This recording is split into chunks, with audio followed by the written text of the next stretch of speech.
Hello Internet, how are you all doing? This is RWBY Reviews and I'm the Cynical Critic. And I'm bored already. Aw, come on man, don't be like that. Why not? We all know the end of this volume isn't going to be good. Why you say that? Do you really think these morons are going to be able to make the last fight fun? They're just going to make it like the final fight of Volume 3. Dead waifu and all. I don't think they'd kill off Raven.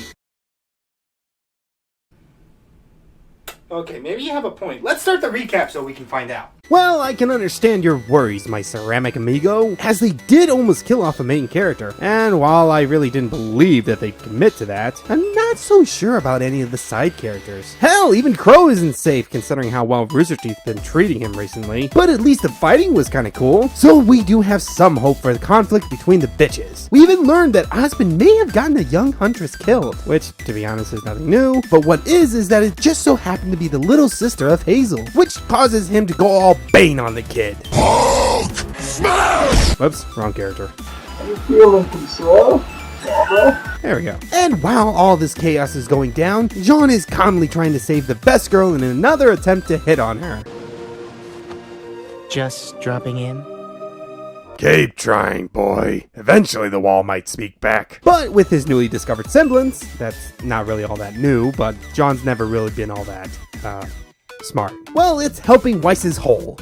Phrasing? The hole put in her by Satan. I mean Cinder. What's the difference? But not to worry, our Weissen savior shall rise again in just 3 episodes. Till then, we have a battle between Cinder and Raven to look forward to. Cause it turns out that Vernal was just a stand-in for the real Spring Maiden. So hopefully we've got another awesome fight coming up between the bird and the bit. Spring versus fall, knowledge versus choice, Senpai versus that girl that everybody hates even though it was Mani that killed your waifu. Let's find out who wins. If that bitch wins again. Well, let's find out. Roll the clip.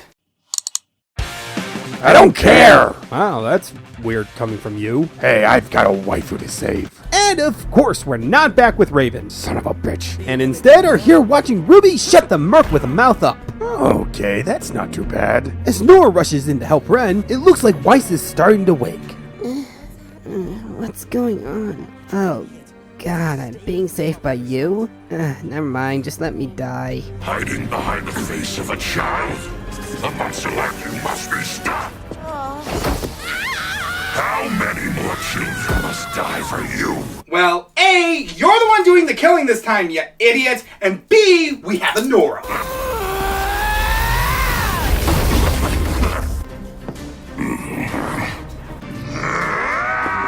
Nora! Smash!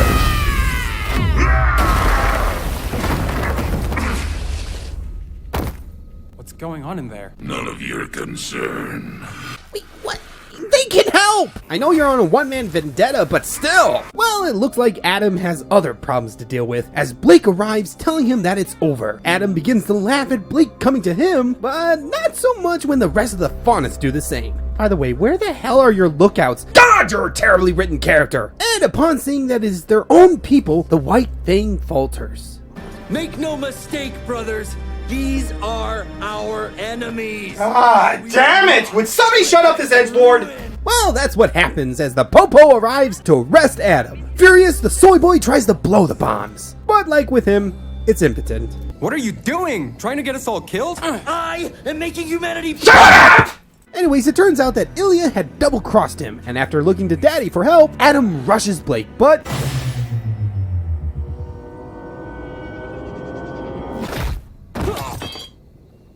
Oh God, I'm pathetic. Yes, you are. And surprisingly, the White Fang still listens to him and open fires as Hazel is stunned by a sudden harpoon as Weiss's healing is unexpectedly revealed. But most surprising of all is the return of Team Ruby's kitty! However, Ruby tells Yang to go on, because we don't need you idiots to have an excuse to ship them anymore. Merc tries to stop her, but... I think you may need that arm. You're going up against Cinder and your mom, both who are more than willing to kill you. Well, Yang makes it, and back with the maidens, Raven engages Cinder, where the Opera Phantom quickly learns that her aura can't protect her new arm. You turned yourself into a monster just for power. Look who's talking. Sweetie, One of these things is not like the other. One of these things just doesn't belong. Cause one of these things turned into a cute little birdie, and the other one turned into Sarah Victoria. Hey, don't you dare compare my policewoman to that bitch. Anyways, the battle continues and holy crap. This is kind of awesome. The two then begin comparing swords. My sword is the best. Nuh-uh, it's two. Well, mine is made of fire. Let me see. Wow, this is lame. Cause mine's huge. Well, mine is the biggest. Wait, my sword just got bigger. And their attacks begin to rock the foundations as Cinder tries to steal Raven's power. But this bird ain't going down easy. And as Cinder steals from Lord Ozai, we get another heavy metal song from Cassie. Casey. We get another heavy metal song from our live-action waifu. But at least this time it fits, as I expect these two edgelords to listen to nothing else.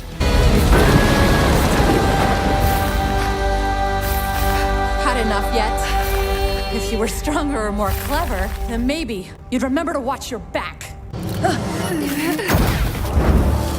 There's something on your face. It was pain.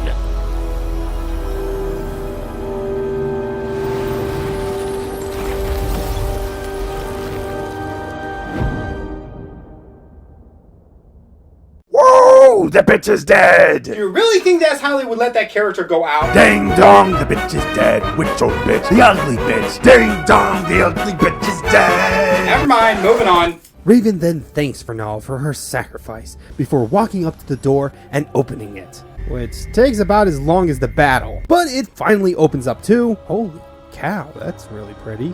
However, Raven's moment is interrupted by a sudden superhero landing. Yeah, that's really hard on your knees.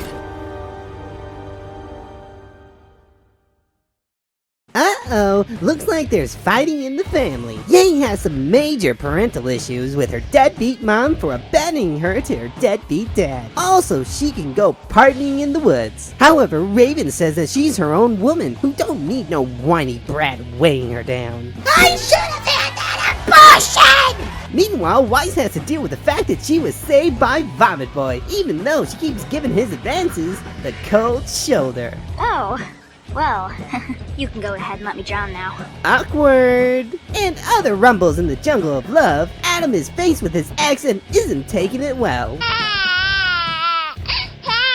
What will happen next? Will mother and daughter be able to patch things up? Will the White Knight become a thing? And will this be the end of Adam? Find out next time on Lisa Springers. To spoil it for you, maybe, hell no, and oh god, yes, please! Anyways, folks, that's the end of the second to last episode. And it was good, except for one flaw, and we all know what that flaw is. It's the Bumblebeers and them not letting things alone. It's not gonna happen! You are one of the reasons why the RWBY community sucks! You're also one of the reasons why it's great, but shut up! In all seriousness, though, you guys need to calm down and just accept reality. Never! Like a weeaboo, I will never accept reality. But in all seriousness, in regards to the episode, yeah, the main issue that kept popping up ever since the volume started was with Adam and the White Fang. Or more accurately, how Miles and Carrie wrote Adam and the White Fang. And speaking about the Bumblebeers, many think that it is their fault for this, for wanting those two to write them like the white cisgender patriarchal males that they are. And I couldn't disagree more. Sure, while those idiots are out there ruining everything we love about this show, to be frank, I think this had more to do with time constraints. It's almost common knowledge by now that when it comes to the most recent volumes, the dev team had to crunch a lot to finish it all in time. Which means no doubt that Miles and Carrie had to cut the whole reclaiming of the White Fang short. But the other reason for it does seem to stem from the fact that these two just don't know how to write these characters. Says the guy who's never published anything. If they had taken their time and planned this better, not only would this not have gone down like this, it would not have gone down at all. Instead, it might have been paced out another volume or two to build the suspense and had devoted an entire end of a season simply on the epic battle of the minds between Adam and Blake. Because as shown in volume 4 and just a few episodes ago, this was supposed to be about Blake winning the White Fang back, not simply through force, but also through her better way of forgiveness. For it looks like the dynamic doofuses sacrificed what could have been a complex villain for a throwaway whiner, all for the sake of tying up this story simply and swiftly. They should have gone with the calmer, more focused and intelligent, but no less ruthless Adam that was given to us back in the Black trailer and Volume 3. But because they went this route, it ruins any and almost all glory and joy of seeing Blake take her people back. Instead of an epic battle of hearts, mind, and might, we get Sasuke! Look, I know Monty told you morons to watch some anime, but that was so that you can get a feel for the art style and storytelling. Not for you to steal one of the worst characters in recent history. Where's my money, bitch boy? Where's my fucking money? I'm sorry, what were you saying? But that's not the only cliche they put in the episode. Though it is the only one that did horribly wrong. The other was of the people of a nation, city, or tribe rising up against the bad guys. But in execution, we got the better side of that cliche. We feel the exhilaration seeing their kin stand their ground against them in support of those that may not even accept them as beings. It's the common, but no less exciting story of the downtrodden rising up to stand for justice, even if it protects those that may hurt them. I'm sorry, I'm more focused on which Neko I want. That one, these two, that one, and that one in a schoolgirl's outfit. Don't you judge me! Another was a triple whammy of a character in peril bringing out unknown powers in a hero, the boy/girl finally being noticed by the one they've tried to love, and let's not forget, injured/dead hero suddenly back on their feet due to a power-up. However, each was done right, as we don't immediately think about that, as we're too focused on the heart-pulling awesomeness of the scene. The ice cream lives again! Praise the white rose! And nothing else. And the final and most cliche one of them all was the one that we could see coming from a mile away, that being of good winning over evil. Sort of. I mean, even considering her last battle with the Sword of Maiden, it didn't seem like anybody was really worried that it wouldn't be Cinder who falls. I'm sorry. But unlike with the previous ones, thanks to a proper execution of an excellent fight, we didn't even care about Raven winning nearly effortlessly. Especially since most people hated Mad Eye Moody all the time. Hail to Raven! The wicked bitch is dead! Hail to Raven! The wicked bitch is dead! And since we're on the subject, let's talk about the fight, cause man, I think Monty would be proud. Yeah, and I don't mean that in my usually sarcastic way. The fight was definitely a great way to end the volume. Well, sort of. We still have one more episode left, and anything can happen, even the more awful things. But this wasn't one of them. Well, I have to admit that it wasn't really perfect, and there were a few things that could have been done better, like making it last longer. I do have to concede that it was both epic and well executed, not to mention over the top. Unlike the others, having them fly, conjure massive figures of myself, literally ride stalactites to the ground, and go all Avatar mode on our asses, only works because they can do that. It not only makes an entertaining battle, but finally shows the maidens in full power. Whereas the last two times that was shown, it was dumbed down either because one was smugly holding back, or the other was just dumb. The one thing I did miss was another long, continuous shot of them exchanging blows, like we used to get when Monty was around. However, this will do. And we got more info explaining that indeed, Cinder's arm is grim, thus soulless, and thus unprotected by her aura. However, it also is interesting that through the soulless, she managed to sap someone of the maiden's power, adding a bit of intrigue to this, as no doubt Salem, like Oz, knows more about these children than she's letting on, hinting to some sort of connection to them. Now, final topic to touch on before we wrap this up is Cinder. I killed the bitch and I liked it, the taste of her salty tears. Cause I know she ain't dead. I beg your pardon. Firstly, yes, I've seen the future volumes, so I know. I also know that they sucked in some ways and ruled in others, so no different from what we have now. But I also know that in no way would Miles and Carrie end a character like this. There's too much unsettled between her and other characters, and being the Fall Maiden, I'm sure they wouldn't want to go through the tough challenge to write the storyline of another character getting these powers. Besides, I know Tom and Jerry are dumb, but they're not that dumb.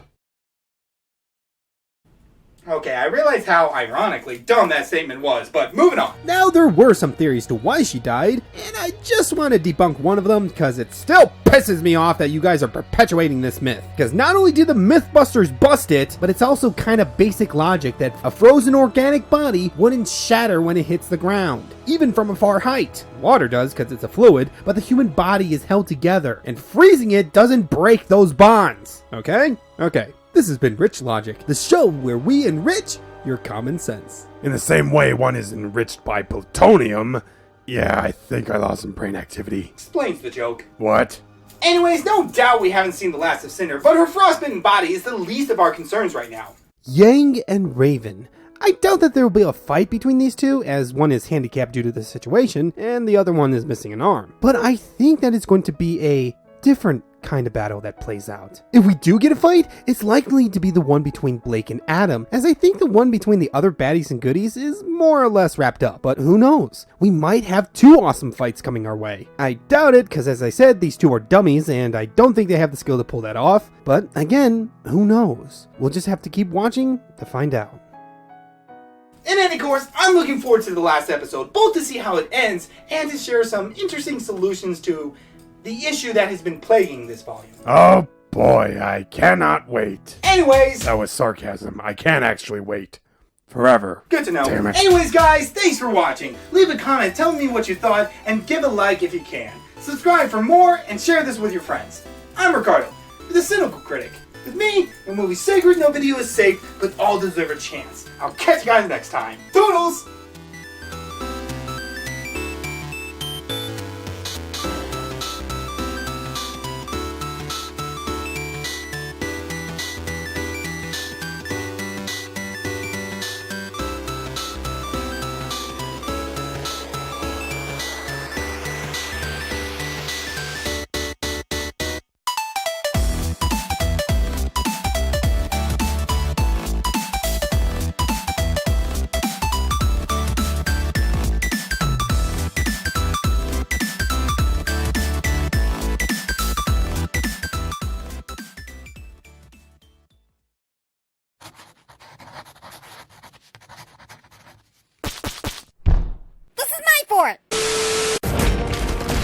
You want me to put the hammer down?